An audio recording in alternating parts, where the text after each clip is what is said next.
ਤੁਸੀਂ ਇਹ voice note ਸੁਣੋ। ਮੈਡਮ ਜੀ, ਮੇਰੇ ਦਰਵਾਜ਼ੇ ਤੇ ਨਿਸ਼ਾਨ ਆ ਗਿਆ ਹੈ। ਮੈਂ ਆਪਣੇ ਬੱਚਿਆਂ ਨੂੰ ਤੇ ਆਪਣੀ ਬੀਵੀ ਨੂੰ ਲੈ ਕੇ ਚੱਲਾ ਹੈ।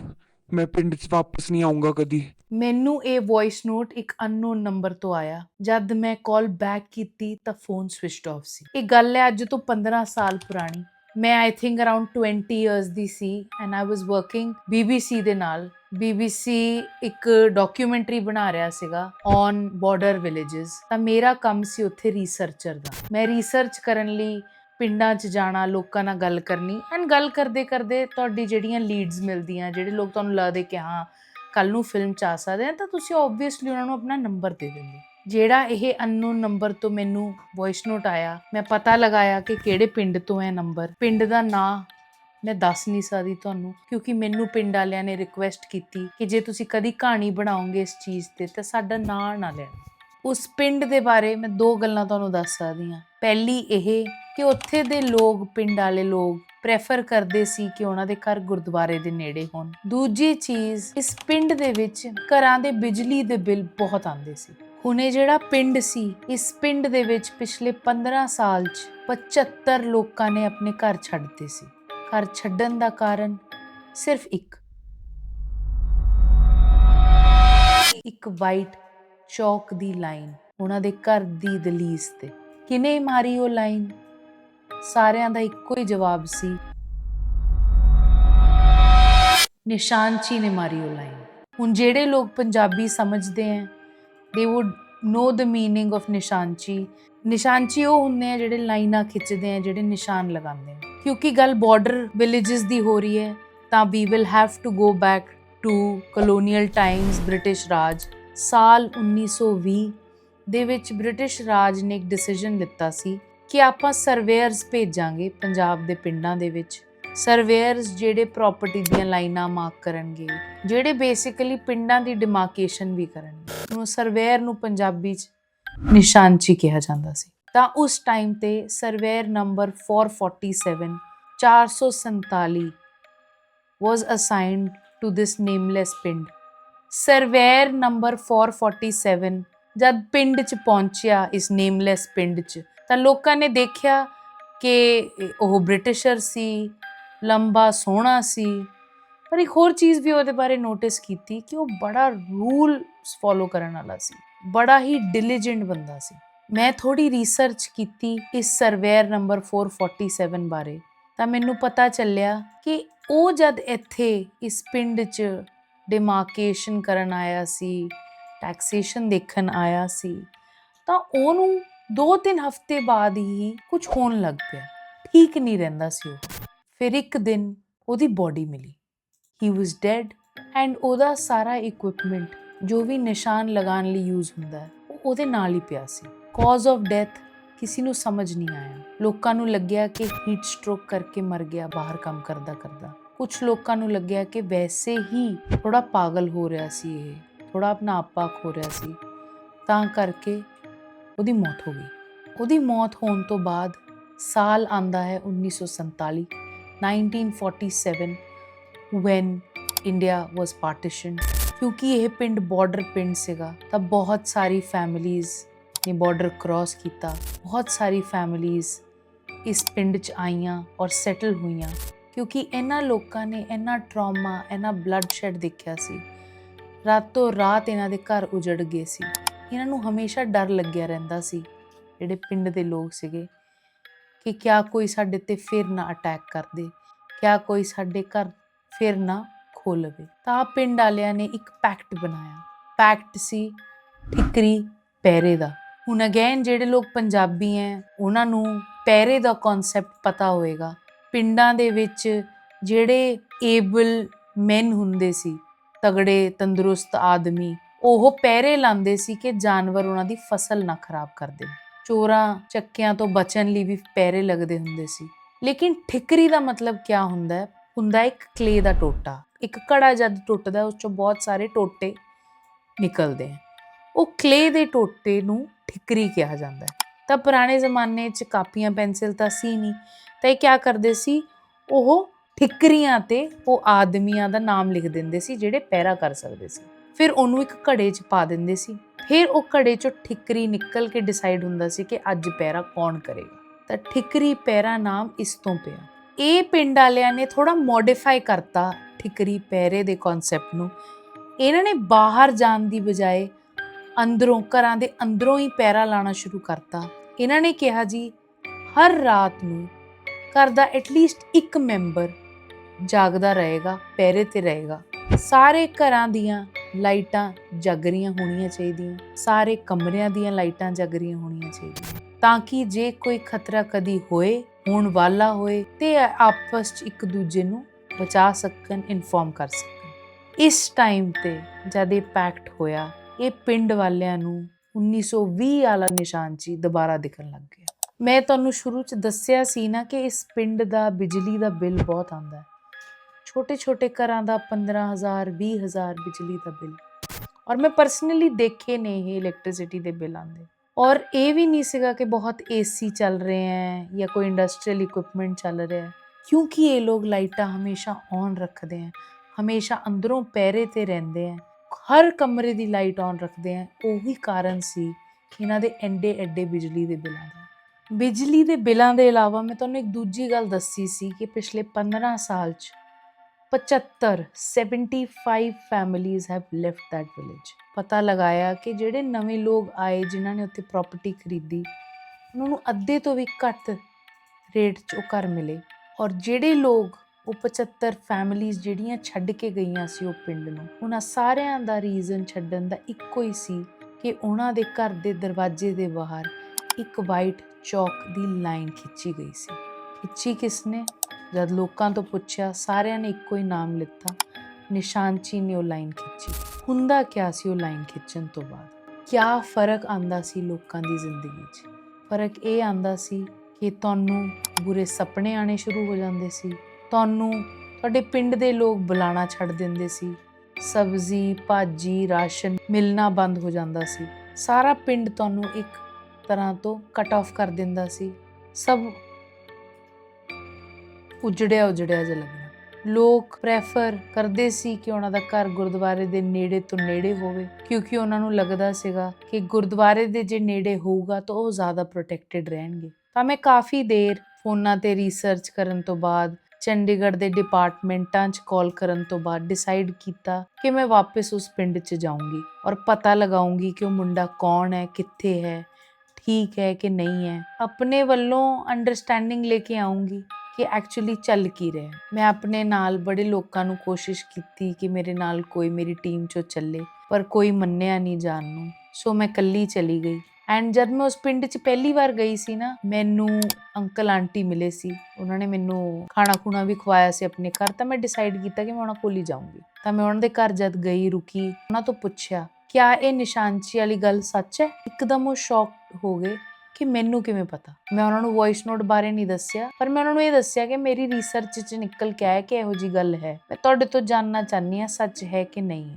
ਥੋੜਾ ਹਿਚਕਿਚਾਉਂਦੇ ਉਹਨਾਂ ਨੇ ਦੱਸਿਆ ਕਿ ਹਾਂਜੀ ਸਹੀ ਹੈ ਇਹ ਗੱਲ। ਉਹਨਾਂ ਨੇ ਬਿਜਲੀ ਦੇ ਬਿੱਲ ਵਾਲੀ ਗੱਲ ਵੀ ਕਨਫਰਮ ਕੀਤੀ। ਅੰਕਲ ਆਂਟੀ ਨੂੰ ਮੈਂ ਕਿਹਾ ਕਿ ਮੈਂ ਰਾਤ ਰੁਕਣਾ ਚਾਹੁੰਦੀ ਹਾਂ ਔਰ ਮੈਂ ਆਪ ਦੇਖਣਾ ਚਾਹੁੰਦੀ ਹਾਂ ਕਿ ਐਕਚੁਅਲੀ ਹੋ ਰਿਹਾ ਕਿ ਨਹੀਂ ਹੋ ਰਿਹਾ। ਉਹਨਾਂ ਨੇ ਕਿਹਾ ਠੀਕ ਹੈ ਤੂੰ ਰੁਕ ਜੀ, ਪਰ ਤੈਨੂੰ ਪਿੰਡ ਦੇ ਨਿਸ਼ਾਨਚੀ ਦੇ 5 ਰੂਲਸ ਫੋਲੋ ਕਰਨੇ ਪੈਣਗੇ। 5 ਰੂਲਸ ਸੀਗੇ। ਪਹਿਲਾ ਰੂਲ 10 ਵਜੇ ਤੋਂ ਬਾਅਦ ਬਾਹਰ ਨਹੀਂ ਜਾਣਾ। ਦੂਜਾ ਰੂਲ ਸਾਰੀਆਂ ਘਰ ਦੀਆਂ ਲਾਈਟਾਂ ਔਨ ਰਹਿਣਗੀਆਂ। ਤੀਜਾ ਰੂਲ ਕੋਈ ਨਾ ਕੋਈ ਘਰ ਚੋਂ ਜਾਗ ਰਿਹਾ ਹੋਏਗਾ। ਚੌਥਾ ਰੂਲ ਜਿਹੜਾ ਬੰਦਾ ਜਾਗ ਰਿਹਾ ਹੈ ਉਹ ਵਿੰਡੋ ਤੋਂ ਬਾਹਰ ਦੇਖਦਾ ਰਹੇਗਾ, ਪਹਿਰਾ ਦਿੰਦਾ ਰਹੇਗਾ। ਪੰਜਵਾਂ ਰੂਲ ਸਵੇਰੇ 5 ਵਜੇ ਦੇ ਸਾਰ ਤੁਸੀਂ ਦਰਵਾਜ਼ਾ ਖੋਲੋਗੇ ਔਰ ਬਾਹਰ ਚੈੱਕ ਕਰੋਗੇ ਕਿ ਤੁਹਾਡੇ ਘਰ ਦੇ ਬਾਹਰ ਵਾਈਟ ਚੌਕ ਦੀ ਲਾਈਨ ਤਾਂ ਨਹੀਂ ਵੱਜੀ। ਮੈਂ ਮੰਨ ਗਈ, ਮੈਂ ਕਿਹਾ ਠੀਕ ਹੈ ਜੀ ਕਰ ਲੂੰਗੀ ਮੈਂ ਫੋਲੋ, ਕੋਈ ਚੱਕਰ ਨਹੀਂ। ਅੰਕਲ ਨੇ ਮੈਨੂੰ ਦੇਤੀ ਇੱਕ ਸ਼ਿਫਟ, ਕਹਿੰਦੇ 3 ਵਜੇ ਤੋਂ ਲੈ ਕੇ 5 ਵਜੇ ਤੱਕ ਤੂੰ ਪਹਿਰਾ ਦੇਣਾ, ਬਾਹਰ ਦੇਖਦੇ ਰਹਿਣਾ ਔਰ ਅੱਖ ਨਹੀਂ ਲੱਗਣੀ ਚਾਹੀਦੀ, ਕਿਉਂਕਿ ਜੇ ਤੇਰੀ ਅੱਖ ਲੱਗ ਗਈ ਫੇਰ ਬਹੁਤ ਚੱਕਰ ਪੈ ਜਾਏਗਾ। ਅਸੀਂ ਰੋਟੀ ਖਾਈ। 10 ਵਜੇ ਸਾਰ ਜਿੱਥੇ ਪਿੰਡਾਂ 'ਚ ਲਾਈਟਾਂ ਬੰਦ ਹੁੰਦੀਆਂ ਨੇ, ਇਸ ਪਿੰਡ 'ਚ ਸਾਰੇ ਘਰਾਂ ਦੀਆਂ ਲਾਈਟਾਂ ਔਨ ਹੋ ਗਈਆਂ। ਹਰ ਘਰ ਦੀ ਵਿੰਡੋ ਤੇ ਮੈਂ ਝਾਂਕ ਕੇ ਦੇਖਿਆ ਤਾਂ ਮੈਨੂੰ ਕੋਈ ਨਾ ਕੋਈ ਖੜਾ ਮਿਲਿਆ, ਬਾਹਰ ਦੇਖਦਾ ਮਿਲਿਆ। ਬਹੁਤ ਹੀ ਵੀਅਰਡ ਸਿਨੈਰੀਓ ਸੀ। Pin drop silence.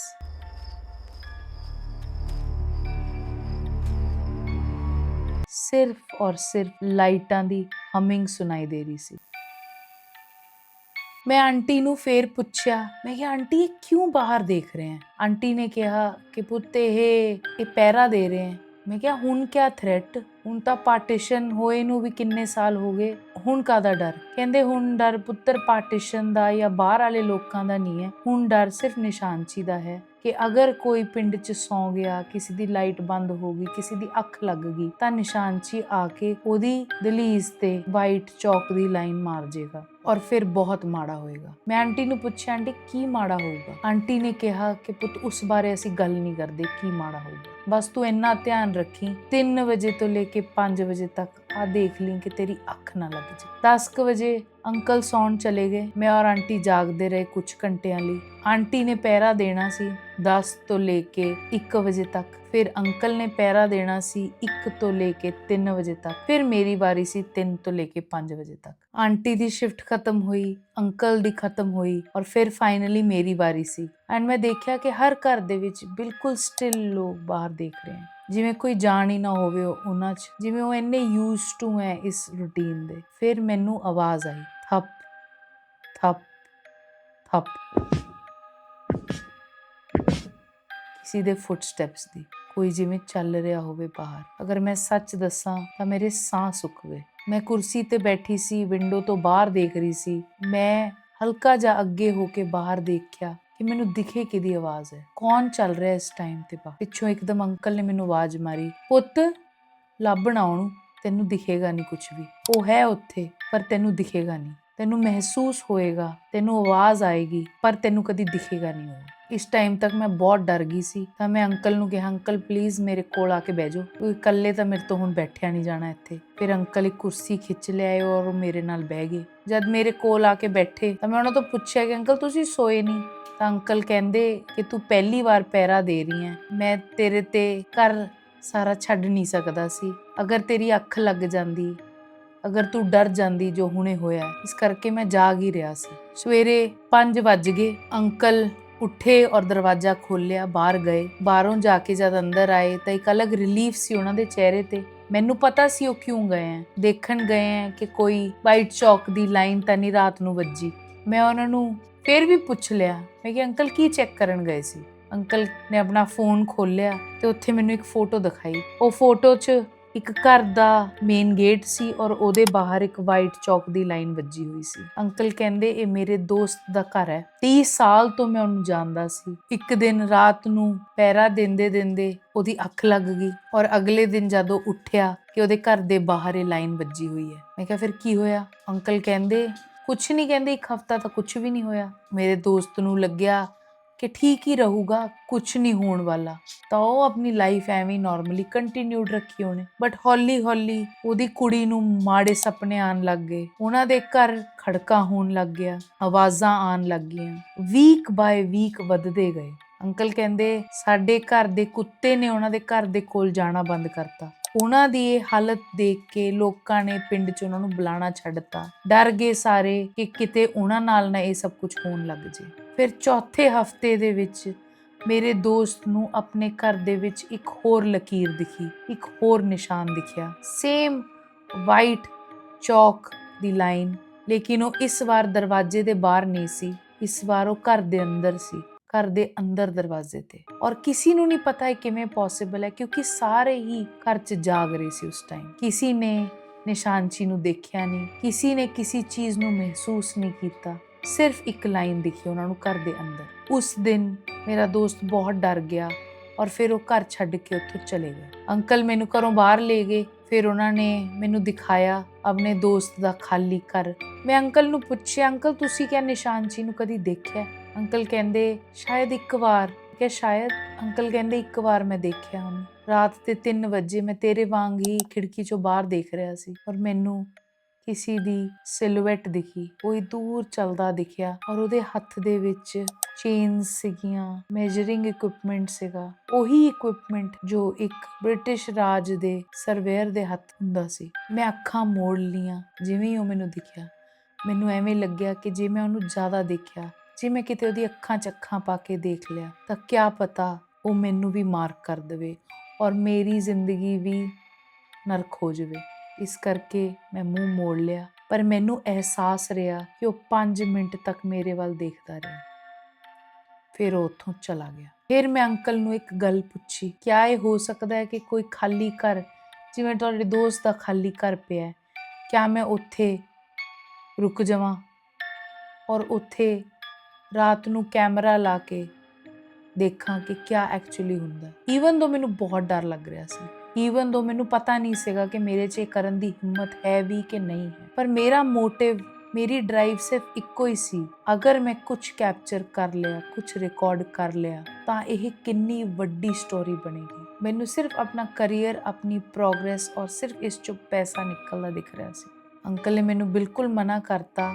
ਉਹਨਾਂ ਨੇ ਕਿਹਾ ਖਾਲੀ ਘਰਾਂ 'ਚ ਤਾਂ ਸਭ ਤੋਂ ਪਹਿਲਾਂ ਮਾਰਕ ਲੱਗਦੇ ਆ, ਕਿਉਂਕਿ ਲਾਈਟਾਂ ਉਹਨਾਂ ਦੀਆਂ ਚੱਲ ਨਹੀਂ ਰਹੀਆਂ ਹੁੰਦੀਆਂ, ਤਾਂ ਮੈਂ ਤੈਨੂੰ ਬਿਲਕੁਲ ਨਹੀਂ ਐਵੇਂ ਕਰਨ ਦੇ ਸਕਦਾ। ਤਾਂ ਮੈਂ ਅੰਕਲ ਨੂੰ ਕਿਹਾ ਕਿ ਚਲੋ ਠੀਕ ਹੈ, ਤੁਸੀਂ ਮੈਨੂੰ ਇਕੱਲੇ ਨਹੀਂ ਜਾਣ ਦੇ ਸਕਦੇ, ਤਾਂ ਮੈਂ ਆਪਣੇ ਇੱਕ ਸੀਨੀਅਰ ਨੂੰ ਬੁਲਾ ਲੈਂਦੀ ਹਾਂ, ਸੀਨੀਅਰ ਕੈਮਰਾ ਵਾਲੇ ਨੂੰ, ਉਹ ਮੇਰੇ ਨਾਲ ਰਹਿਣਗੇ, ਮੈਂ ਇਕੱਲੀ ਨਹੀਂ ਹੋਊਂਗੀ। ਬੜੇ ਹੱਥ ਪੈਰ ਜੋੜਨ ਤੋਂ ਬਾਅਦ ਅੰਕਲ ਫਾਈਨਲੀ ਮੰਨ ਗਏ। ਮੈਂ ਦੇਖ ਰਹੀ ਸੀ ਕਿ ਉਹ ਖੁਸ਼ ਨਹੀਂ ਹੈ ਇਸ ਚੀਜ਼ ਦੇ ਨਾਲ, ਇਸ ਡਿਸੀਜਨ ਦੇ ਨਾਲ। ਫਿਰ ਮੈਂ ਆਪਣੇ ਸੀਨੀਅਰ ਕੈਮਰਾ ਪਰਸਨ ਮਨਦੀਪ ਨੂੰ ਫੋਨ ਕੀਤਾ। ਮੈਂ ਉਹਨਾਂ ਨੂੰ ਦੱਸਿਆ ਨਹੀਂ ਕਿ ਆਹ ਸਭ ਕੁਝ ਇਸ ਪਿੰਡ 'ਚ ਹੁੰਦਾ। ਮੈਂ ਸਿਰਫ ਉਹਨਾਂ ਨੂੰ ਰਿਕੁਐਸਟ ਕੀਤੀ ਕਿ ਮੈਂ ਕੁਝ ਸ਼ੂਟ ਕਰਨਾ, ਤਾਂ ਤੁਸੀਂ ਪਲੀਜ਼ ਕੈਮਰਾ ਲੈ ਕੇ ਆ ਜਾਓ, ਬਹੁਤ ਵੱਡੀ ਸਟੋਰੀ ਹੋ ਸਕਦੀ ਹੈ। ਬਸ ਮੈਂ ਉਹਨਾਂ ਨੂੰ ਇੰਨਾ ਕਿਹਾ। ਉਹਨਾਂ ਨੂੰ ਵੀ ਕਨਵਿੰਸ ਕਰਨ 'ਚ ਬੜਾ ਟਾਈਮ ਲੱਗਿਆ, ਪਰ ਫਾਈਨਲੀ ਉਹ ਮੰਨ ਗਏ। ਫਾਈਨਲੀ ਮਨਦੀਪ ਵੀ ਪਿੰਡ ਪਹੁੰਚ ਗਏ ਤੇ ਅੰਕਲ ਨੇ ਸਾਨੂੰ ਉਹੀ ਆਪਣੇ ਦੋਸਤ ਦੀ ਘਰ ਦੀ ਚਾਬੀ ਦੇਤੀ। ਮਨਦੀਪ ਔਰ ਮੈਂ ਚਲੇ ਗਏ ਉੱਥੇ, ਕੈਮਰਾ ਸੈਟਅਪ ਕੀਤਾ। ਮਨਦੀਪ ਨੂੰ ਆਈਡੀਆ ਲੱਗ ਗਿਆ ਕਿ ਇਹ ਕੋਈ ਨਾਰਮਲ ਸ਼ੂਟ ਨਹੀਂ ਹੋ ਰਿਹਾ, ਮੈਂ ਕੁਛ ਹੋਰ ਹੀ ਰਿਕਾਰਡ ਕਰਨ ਦੀ ਸਕੀਮ 'ਚ। It was too late for him to be like ਕਿ ਮੈਂ ਚੱਲਿਆ ਇੱਥੋਂ, ਰਾਤ ਦੇ 10 ਵੱਜ ਰਹੇ ਸੀ। ਮਨਦੀਪ ਨੇ ਨੋਟਿਸ ਕੀਤੀਆਂ ਸਾਰੀ ਪਿੰਡ ਦੀਆਂ ਲਾਈਟਾਂ ਔਨ ਹੁੰਦੀਆਂ। ਮੈਂ ਮਨਦੀਪ ਨੂੰ ਕਿਹਾ ਕਿ ਬਸ ਆਪਾਂ ਨੇ ਦੋਨਾਂ ਨੇ ਇੱਥੇ ਬੈਠਣਾ, ਕੈਮਰੇ ਨੂੰ ਆਪਾਂ ਗਲੀ 'ਚ ਪੁਆਇੰਟ ਕਰਤਾ। ਮੈਂ ਕਿਹਾ ਆਪਾਂ ਬਸ ਆ ਕੈਮਰੇ ਨੂੰ 10 ਤੋਂ ਲੈ ਕੇ 5 ਵਜੇ ਤੱਕ ਆਪਾਂ ਰੋਲ ਕਰਨਾ, ਹੋਰ ਕੁਛ ਨਹੀਂ ਅਸੀਂ ਕਰਨਾ। ਮਨਦੀਪ ਥੋੜੇ ਹੈਜ਼ੀਟੈਂਟ ਸੀ, ਪਰ ਹੀ could not say no to me, ਤਾਂ ਉਹਨਾਂ ਨੇ ਚਲਾਤਾ, ਕੈਮਰਾ ਸੈਟਅਪ ਕਰਤਾ। ਆਪਾਂ ਬੈਠੇ ਰਹੇ, ਲਾਈਟਾਂ ਚੱਲ ਰਹੀਆਂ ਸੀ, ਗੱਲਾਂ ਬਾਤਾਂ ਕਰਦੇ ਰਹੇ। ਮੇਰਾ ਧਿਆਨ ਸਾਰਾ ਬਾਹਰ ਸੀ, ਕਿਉਂਕਿ ਮਨਦੀਪ ਨੂੰ ਐਗਜ਼ੈਕਟਲੀ ਨਹੀਂ ਪਤਾ ਸੀ ਕੀ ਹੋ ਰਿਹਾ। ਉਹਨੇ ਬਹੁਤ ਵਾਰ ਪੁੱਛਣ ਦੀ ਵੀ ਕੋਸ਼ਿਸ਼ ਕੀਤੀ, ਮੈਂ ਬਸ ਉਹਦੇ ਕੁਐਸਚਨਸ ਡੌਜ ਕਰਤੇ। ਫਿਰ 1 ਵਜੇ ਦੇ ਅਰਾਊਂਡ ਆਵਾਜ਼ ਆਈ, ਉਹੀ ਸੇਮ ਫੁੱਟਸਟੈਪਸ, ਜਿਵੇਂ ਕੋਈ ਗਲੀ 'ਚ ਤੁਰ ਰਿਹਾ। ਮੈਂ 1 ਮਿੰਟ ਲਈ ਸੋਚਿਆ, ਮੈਂ ਫਿਰ ਲੱਭਦੀ ਹਾਂ ਵਿੰਡੋ 'ਚੋਂ ਕਿ ਕੌਣ ਹੈ ਬਾਹਰ, ਪਰ ਫਿਰ ਮੈਂ ਰੁਕ ਗਈ। ਮੈਂ ਕਿਹਾ ਜੇ ਕੋਈ ਹੋਊਗਾ ਤਾਂ ਕੈਮਰੇ ਤੇ ਆ ਹੀ ਜਾਏਗਾ। ਮਨਦੀਪ ਦੇਖਣ ਲੱਗਾ ਸੀ ਬਾਹਰ ਕਿ ਕੌਣ ਹੈ। ਮੈਂ ਉਹਨੂੰ ਮਨਾ ਕਰਤਾ, ਮੈਂ ਕਿਹਾ ਕਿ ਪਹਿਰੇਦਾਰ ਹੈ, ਚੌਕੀਦਾਰ ਹੈ, ਹੁੰਦਾ ਹੀ ਹੈ, ਹਰ ਰੋਜ਼ ਰਾਤ ਨੂੰ ਆਉਂਦਾ, ਕੋਈ ਚੱਕਰ ਨਹੀਂ ਹੈ। ਮੈਂ ਉਹਨੂੰ ਗੱਲਾਂ 'ਚ ਲਾ ਲਿਆ। ਉਸ ਤੋਂ ਬਾਅਦ ਉਹ ਥੱਪ ਥੱਪ ਥੱਪ ਦੀ ਆਵਾਜ਼ ਘਟ ਗਈ, ਸन्नाटा ਫੇਰ ਹੋ ਗਿਆ। ਦੇਖਦੇ ਹੀ ਦੇਖਦੇ 4:45 ਹੋ ਗਏ। ਮੈਨੂੰ ਆਵਾਜ਼ ਆਈ ਦਰਵਾਜ਼ੇ ਦੇ ਬਾਹਰ ਕਿਸੇ ਦੇ ਖੜੇ ਹੋਣ ਦੀ ਔਰ ਕਿਸੇ ਦੇ ਲਾਈਨ ਲਗਾਉਣ ਦੀ। ਮੈਂ ਨਾ ਬਾਹਰ ਦੇਖਿਆ, ਨਾ ਮੈਂ ਦਰਵਾਜ਼ਾ ਖੋਲ੍ਹਣ ਦੀ ਕੋਸ਼ਿਸ਼ ਕੀਤੀ। ਮੈਂ ਸਿਰਫ ਵੇਟ ਕਰ ਰਹੀ ਸੀ ਕਿ ਕਦ 5 ਵੱਜ ਜਾਣ। 5 ਵਜਦੇ ਸਾਰ ਮੈਂ ਜਿਵੇਂ ਹੀ ਦਰਵਾਜ਼ਾ ਖੋਲ੍ਹਿਆ, ਬਾਹਰੋਂ ਭੱਜਦੇ ਭੱਜਦੇ ਮੈਨੂੰ ਅੰਕਲ ਆਂਦੇ ਦਿਖੇ ਔਰ ਦਰਵਾਜ਼ੇ ਦੇ ਬਾਹਰ ਇੱਕ ਲਾਈਨ ਸੀ, ਉਹੀ ਚੌਕ ਦੀ ਲਕੀਰ, ਉਹੀ ਮਾਰਕ, ਉਹੀ ਨਿਸ਼ਾਨ ਜਿਸ ਤੋਂ ਸਾਰੇ ਇਸ ਪਿੰਡ 'ਚ ਡਰਦੇ ਸੀ। ਅੰਕਲ ਨੇ ਮੈਨੂੰ ਕਿਹਾ, ਫਟਾਫਟ ਪੁੱਤਰ ਇੱਧਰੋਂ ਨਿਕਲ ਜਾ, ਹੁਣ ਵੇਟ ਨਾ ਕਰ ਕਿਸੇ ਚੀਜ਼ ਦੀ। ਪਿੱਛੇ ਅੰਕਲ ਦੇ ਆਂਟੀ ਖੜੇ ਵਿਚਾਰੇ ਰੋ ਰਹੇ ਸੀ, ਉਹਨਾਂ ਦੇ ਅੱਖਾਂ 'ਚ ਹੰਝੂ ਸੀ। ਮੈਨੂੰ ਡਰ ਲੱਗ ਰਿਹਾ ਸੀ, ਪਰ ਮੈਨੂੰ ਇਹ ਸੀਗਾ ਕਿ ਚਲੋ ਪਿੰਡ ਤੋਂ ਤਾਂ ਬਾਹਰ ਮੈਂ ਛੇਤੀ ਨਿਕਲ ਜੂੰਗੀ ਨਾ। ਮੈਂ ਮਨਦੀਪ ਨੂੰ ਉਠਾਇਆ, ਪੈਕਅਪ ਕੀਤਾ, ਕੈਮਰਾ ਚੱਕਿਆ, ਸਾਰਾ ਸਮਾਨ ਚੱਕਿਆ ਔਰ ਅਸੀਂ ਉੱਥੋਂ ਨਿਕਲ ਗਏ। ਨਿਕਲ ਕੇ ਜਦ ਅਸੀਂ ਵਾਪਸ ਪਹੁੰਚੇ, ਮੈਨੂੰ ਚੈਨ 1 ਮਿੰਟ ਨਹੀਂ ਸੀ। ਮੈਂ ਪਤਾ ਲਗਾਉਣਾ ਸ਼ੁਰੂ ਕੀਤਾ ਉਹ ਫੈਮਿਲੀਜ਼ ਦਾ ਜਿਹੜੀ ਉਹ ਪਿੰਡ ਛੱਡ ਕੇ ਚਲੀ ਗਈਆਂ ਸੀ। ਮੈਂ ਉਹਨਾਂ ਦੇ ਨੰਬਰ ਲੱਭੇ, ਮੈਂ ਉਹਨਾਂ ਨੂੰ ਕਾਲ ਲਗਾਈ, ਉਹਨਾਂ ਨਾਲ ਗੱਲ ਕੀਤੀ ਔਰ ਪੁੱਛਿਆ ਕਿ ਕਿਆ ਉਹਨਾਂ ਨੇ ਨਿਸ਼ਾਨਚੀ ਨੂੰ ਦੇਖਿਆ। ਕੁਝ ਲੋਕਾਂ ਨੇ ਦੇਖਿਆ ਹੋਇਆ ਸੀ, ਹਰ ਕਿਸੇ ਦੀ ਡਿਸਕ੍ਰਿਪਸ਼ਨ ਅਲੱਗ ਸੀ, ਕੁਝ ਨੇ ਨਹੀਂ ਦੇਖਿਆ ਹੋਇਆ ਸੀ, ਬਟ ਕੋਈ ਵੀ ਜ਼ਿਆਦਾ ਗੱਲ ਨਹੀਂ ਕਰਨਾ ਚਾਹੁੰਦਾ ਸੀ।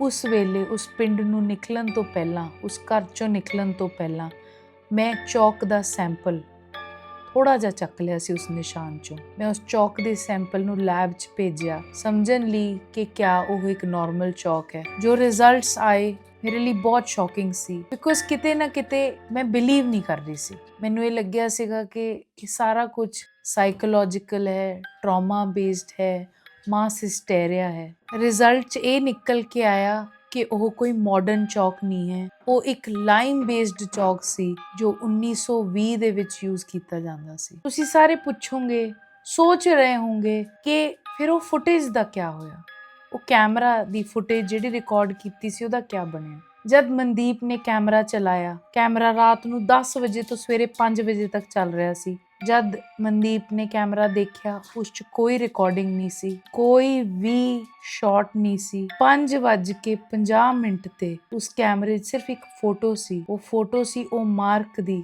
ਉਸ ਨਿਸ਼ਾਨ ਦੀ ਜੋ ਉਸ ਘਰ ਦੇ ਬਾਹਰ ਹੋਇਆ ਸੀ ਜਿਸ 'ਚ ਅਸੀਂ ਰਾਤ ਨੂੰ ਸੀਗੇ। ਉਹ ਦੇਖ ਕੇ ਮੈਂ ਹੋਰ ਡਰ ਗਈ, ਹੋਰ ਘਬਰਾ ਗਈ, ਕਿਉਂਕਿ ਕੈਮਰਾ ਸਾਰਾ ਟਾਈਮ ਮੇਰੇ ਸਾਹਮਣੇ ਟ੍ਰਾਈਪੋਡ ਤੇ ਹੀ ਲੱਗਿਆ ਹੋਇਆ ਸੀ। ਕਿਸੇ ਨੇ ਉਹਨੂੰ ਚੱਕਿਆ ਨਹੀਂ, ਕੋਈ ਉਹਨੂੰ ਬਾਹਰ ਨਹੀਂ ਲੈ ਕੇ ਗਿਆ। ਤਾਂ ਉਸ 'ਚ ਉਹ ਫੋਟੋ ਕਿਵੇਂ ਆਈ? ਜਦ ਉਸ ਕੈਮਰੇ ਦਾ SD ਕਾਰਡ ਕੱਢਿਆ ਔਰ ਉਹਨੂੰ ਮੈਂ ਹੱਥ 'ਚ ਫੜਿਆ, ਉਸ ਕੈਮਰੇ ਦੇ SD ਕਾਰਡ ਦੇ ਉੱਪਰ ਵੀ ਚੌਕ ਲੱਗੀ ਹੋਈ ਸੀ। ਫਾਈਨਲ ਸਟ੍ਰॉ ਮੇਰੇ ਲਈ ਸੀਗੀ ਉਸ ਮੁੰਡੇ ਨੂੰ ਲੱਭਣਾ ਜਿਹਨੇ ਮੈਨੂੰ ਉਹ ਵੌਇਸ ਨੋਟ ਭੇਜਿਆ ਸੀ। ਬਹੁਤ ਯਤਨ ਕਰਕੇ ਮੈਨੂੰ ਫਾਈਨਲੀ ਉਹਦਾ ਨੰਬਰ ਮਿਲਿਆ, ਪਤਾ ਚੱਲਿਆ ਕਿ ਹੁਣ ਉਹ ਲੁਧਿਆਣੇ ਰਹਿੰਦਾ। ਮੈਂ ਉਹਨੂੰ ਕਾਲ ਕੀਤੀ, ਪੁੱਛਿਆ ਕਿ ਕਿਵੇਂ ਹੈ ਉਹ, ਤਾਂ ਉਹਨੇ ਮੈਨੂੰ ਕਿਹਾ ਕਿ ਮੈਂ ਪਿੰਡ ਤਾਂ ਛੱਡ ਆਇਆ, ਲੇਕਿਨ ਮੇਰੇ ਘਰ ਦੇ ਬਾਹਰ ਥੱਪ ਥੱਪ ਥੱਪ ਹਲੇ ਵੀ ਨਹੀਂ ਰੁਕਦੀ। ਉਹ ਉਸ ਪਿੰਡ ਤੋਂ 200 ਕਿਲੋਮੀਟਰ ਦੂਰ ਲੁਧਿਆਣੇ 'ਚ ਬੈਠਾ ਵੀ ਥੱਪ ਥੱਪ ਥੱਪ ਸੁਣ ਰਿਹਾ ਸੀ ਹਰ ਰੋਜ਼।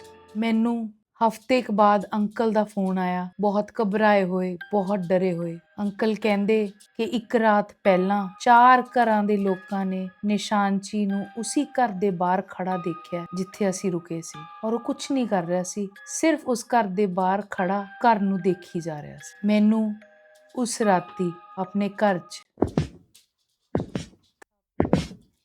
ਆਵਾਜ਼ ਸੁਣਾਈ ਦਿੱਤੀ। ਮੈਂ ਚੰਡੀਗੜ੍ਹ 'ਚ ਰਹਿ ਰਹੀ ਸੀ, ਉਸ ਪਿੰਡ ਤੋਂ 150 ਕਿਲੋਮੀਟਰ ਦੂਰ, ਔਰ ਮੈਨੂੰ ਵੀ ਉਹ ਆਵਾਜ਼ ਸੁਣਾਈ ਦੇ ਰਹੀ ਸੀ। ਔਰ ਉਸੇ ਵੇਲੇ ਮੈਨੂੰ ਮਨਦੀਪ ਦਾ ਫੋਨ ਆਇਆ ਜੋ 1500 ਕਿਲੋਮੀਟਰ ਦੂਰ ਬੰਬੇ 'ਚ ਬੈਠਾ ਸੀ, ਔਰ ਉਹਨੂੰ ਵੀ ਇਹ ਆਵਾਜ਼ ਸੁਣਾਈ ਦਿੱਤੀ। ਮੈਂ ਮਨਦੀਪ ਨੂੰ ਕਿਹਾ ਕਿ ਇੱਕ ਵਾਰ ਸਵੇਰੇ ਉੱਠ ਕੇ ਘਰ ਦੇ ਬਾਹਰ ਚੈੱਕ ਕਰੀ ਔਰ ਮੈਨੂੰ ਦੱਸੀ ਕਿ ਕੁਝ ਅਨਯੂਜੂਅਲ ਤਾਂ ਨਹੀਂ ਹੈ। ਮੈਂ ਵੀ ਸਵੇਰੇ 5 ਵਜੇ ਉੱਠ ਕੇ ਜਿਵੇਂ ਪਿੰਡ 'ਚ ਲੋਕ ਕਰਦੇ ਸੀ ਉਵੇਂ ਹੀ ਕੀਤਾ, ਆਪਣੇ ਘਰ ਦੇ ਬਾਹਰ ਦਾ ਦਰਵਾਜ਼ਾ ਖੋਲ੍ਹਿਆ ਔਰ ਮੈਨੂੰ ਉਹੀ ਮਿਲਿਆ ਜੋ ਮੈਨੂੰ ਐਕਸਪੈਕਟਡ ਸੀ, ਵਾਈਟ ਚੌਕ ਦਾ ਨਿਸ਼ਾਨ। ਮਨਦੀਪ ਨੂੰ ਆਪਣੇ ਘਰ ਦੇ ਬਾਹਰ ਵੀ ਵਾਈਟ ਨਿਸ਼ਾਨ ਚੌਕ ਦਾ ਮਿਲਿਆ। ਨਿਸ਼ਾਨਚੀ ਨੇ ਸਾਨੂੰ ਦੋਨਾਂ ਨੂੰ ਇੰਨੀ ਦੂਰ ਦੂਰ ਲੱਭ ਲਿਆ ਸੀ। ਆਈ ਹੋਪ ਕਿ ਤੁਹਾਨੂੰ ਇਹ ਸਟੋਰੀ ਚੰਗੀ ਲੱਗੀ ਹੈ। ਜਿੰਨਾ ਐਫਰਟ ਮੈਂ ਪਾਇਆ ਨਿਸ਼ਾਨਚੀ ਦੀ ਸਟੋਰੀ ਨੂੰ ਦੁਨੀਆ ਤੱਕ ਲੈ ਕੇ ਆਉਣ ਲਈ, ਉਹਦਾ ਥੋੜਾ ਜਿਹਾ ਐਫਰਟ ਤੁਸੀਂ ਲੋਕ ਪਾ ਕੇ ਇਸ ਵੀਡੀਓ ਨੂੰ ਜ਼ਿਆਦਾ ਤੋਂ ਜ਼ਿਆਦਾ ਸ਼ੇਅਰ ਕਰੋਗੇ, ਲਾਈਕ ਕਰੋਗੇ ਔਰ ਚੈਨਲ ਨੂੰ ਸਬਸਕ੍ਰਾਈਬ ਕਰੋਗੇ। Thank you for watching. Love you all.